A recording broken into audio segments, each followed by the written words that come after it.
What's up, everybody? Welcome back to Indoor Quadcopters.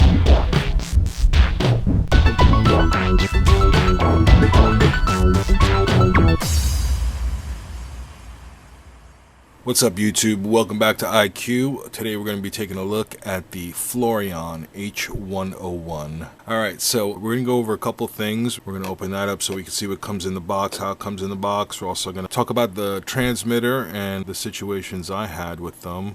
Let's get started. Alright, so here we have it, the Floureon H101. I've seen some pretty good reviews on this already. There's one by Quadcopter 101. If you haven't checked him out, you really should. He does some pretty awesome stuff. We have the instruction manual, well laid out. Also, we got a spare parts package. Comes with the USB charger. Looks like mine came with 4 of the landing feet.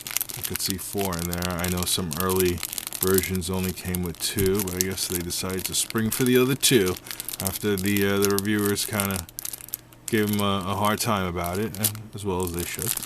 A screwdriver and spare set of props.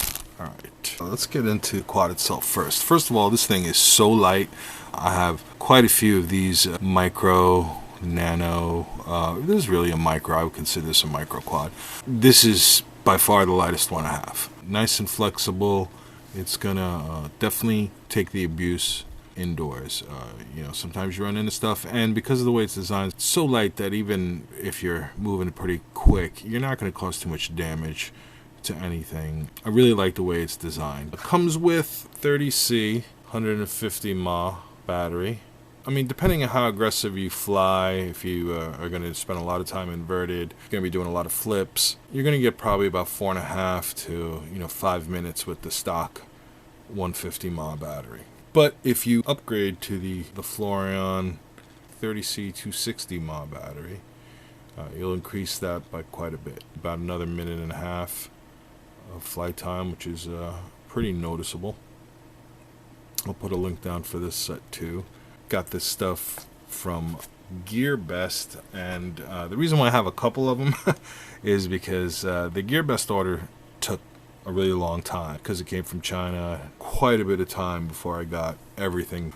So I ended up ordering one off of eBay, and even on eBay, when I bought it, it was only about 18 bucks. I didn't really want to wait, so I picked up a couple of them. So definitely upgrade the battery. It's definitely going to make a difference if you go with the 260. I noticed a big difference in flight time. Moving on to the transmitter. This was where, when I first got the one off of eBay, I had an issue with, and then the one from Gearbest came, and I had the same exact issue. I've seen it posted on some forums. Actually, that's where I came across a fix for it. So when I got it, put the 3 AAA batteries in the back, plugged in the quad, the battery into the quad, it lit up. Went to turn this on, and absolutely nothing happened. Checked the batteries, and they were all in right. Turned it on and off a few times. It just wasn't coming on. So what happens is, now you're going to see a little bit of Frankenstein here.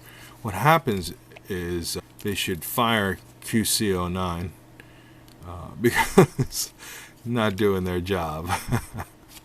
Alright, so you're going to look at it and go, what the heck is going on there? So I have my 3 AAAs in there.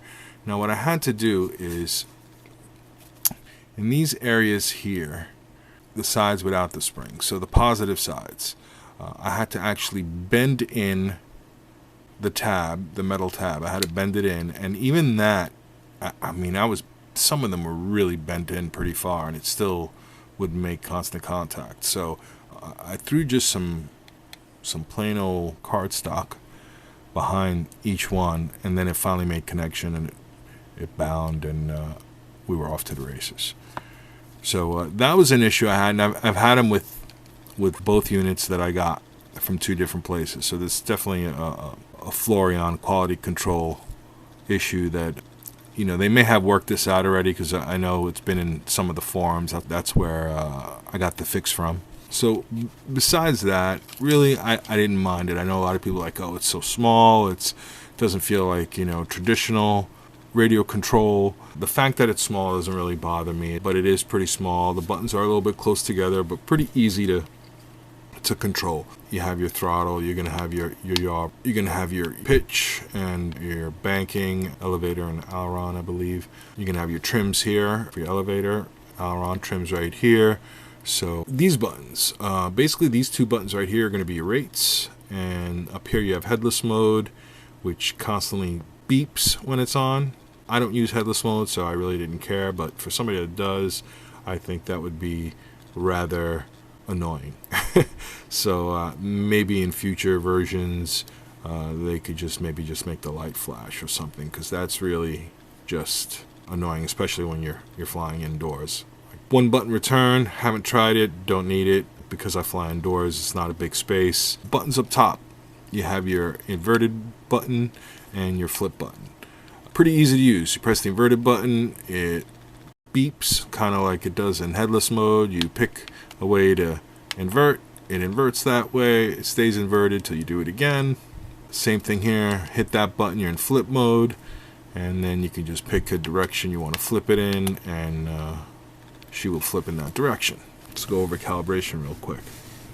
To get your bearings for headless mode, you're going to push both sticks down to the left. That will flash slowly, and it will stop flashing when it is calibrated. If you want to calibrate the accelerometer, both of them down to the right, it'll flash very quickly and the accelerometer will be calibrated. That's it. It's pretty simple. Let's fly it for a little bit and we'll talk about it.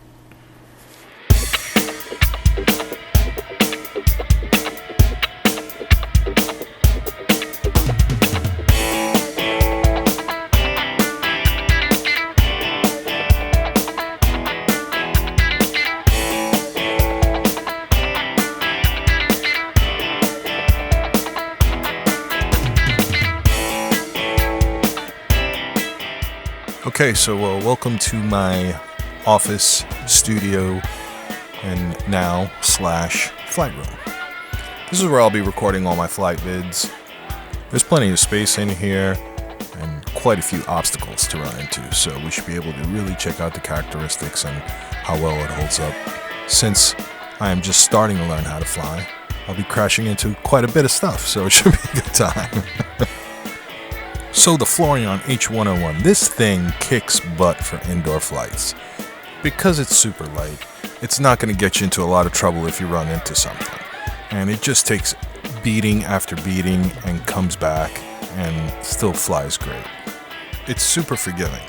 So if you cut the throttle and drop it out of the sky, it's going to recover real quick. The room that we're flying in only has about a 6.5 foot clearance from the ground to the bottom of the beams. So you're going to notice I got to fly pretty low altitude, not a lot of room for flips, or unless they're tight. Unfortunately, the Floureon does them pretty tight, so we'll be checking out some flips. We'll do some circuits, see how much trouble we can get into. I also tried not to make too many edits in this video, this way you guys can see the abuse the quad can take and keep flying. Occasionally when the quad ends up in inverted mode, the controls don't actually switch with you, and this happened to me a couple of times where the quad just got away and ended up crashing. Another quality I really like about the Floureon for indoor flights is that this quad is super stable, and its recovery is really, really fast. So if you're flying at something and you need to kind of just pull back on the pitch a little bit, it works as a nice air brake.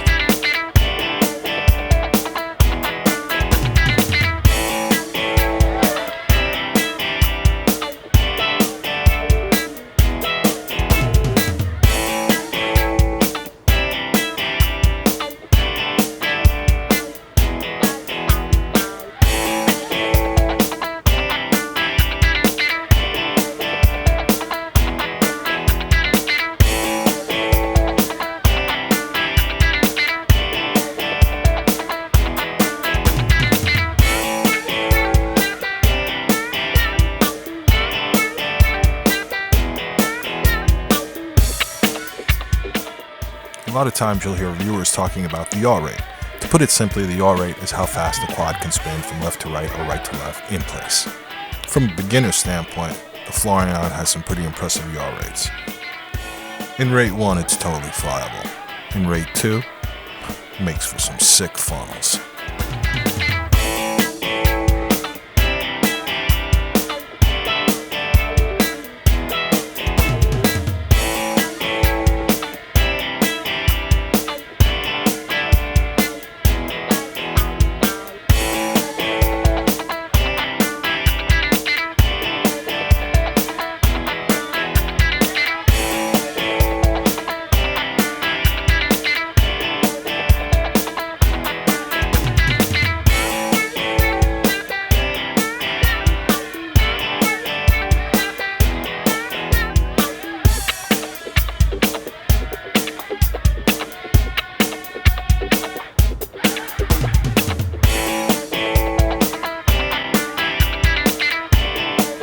The two bright LEDs in the front of the quad really help with orientation and make for really nice low light flying.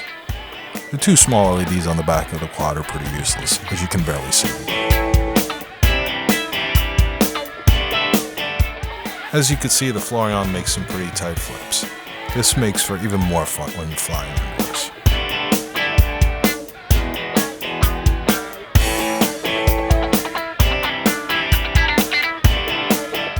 So all in all, the feature set, the characteristics, the fact that it's an under $20 quad makes this an indoor quadcopter's must buy. For those of you that live in apartments, high rises, don't have easy access to get outdoors and are going to predominantly fly indoors, this is just a must-have quad. As you can tell by the video, it just takes a beating and just keeps going. I really enjoy flying it. It actually reminds me a lot of drift car racing when you're doing circuits with it. Probably because I don't know what I'm doing yet. So anyway, thanks a lot for checking out the video. Please hit subscribe. If you want to see more videos, leave a comment.